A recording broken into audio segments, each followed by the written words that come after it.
Здоровая конкуренция – залог экономического развития. С этих слов начал заместитель руководителя Ингушского УФАС России Рамзан Евлоев. Сегодня в этом зале говорят о принципах работы ведомства, обсуждают вопросы становления и развития органа исполнительной власти, призванной осуществлять контроль за соблюдением монопольного законодательства.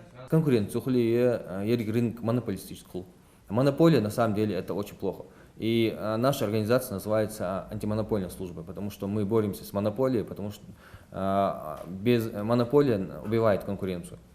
Обеспечить условия для работы рыночного механизма, повысить общий конкурентный тонус экономики. Это главные цели антимонопольной деятельности, которые должны уяснить студенты экономического и юридического факультетов. Сегодня лекторы поговорили о госзакупках, рекламе, торговле и имущественных товаров. А для наглядного понимания участникам привели ряд примеров. Бизнесмен, чтобы развиваться, он делает товар, например, обновляет его, или там придумывает какую-то ноу-хау, чтобы продавать людям товар. Если мы возьмем телевизор, целый шкаф масломерий телевизор.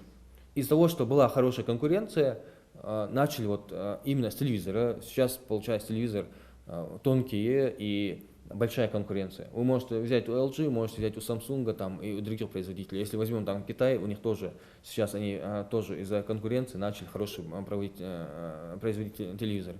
После знакомства с деятельностью антимонопольного ведомства и переведенных примеров из практики УФАС у слушателей возникли ряд вопросов. Идешь,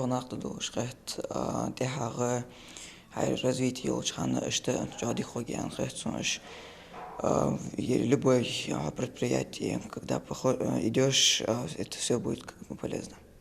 Это была первая ознакомительная лекция на тему «Основы антимонопольной деятельности» в Назрановском политехническом колледже. Ее провели с целью оказать информационную помощь студентам в выборе профессии и привлечь таким образом молодых людей на стажировку в УФАС республики. У нас по плану, графику осталось еще 5 самых больших СУЗов у нас в республике.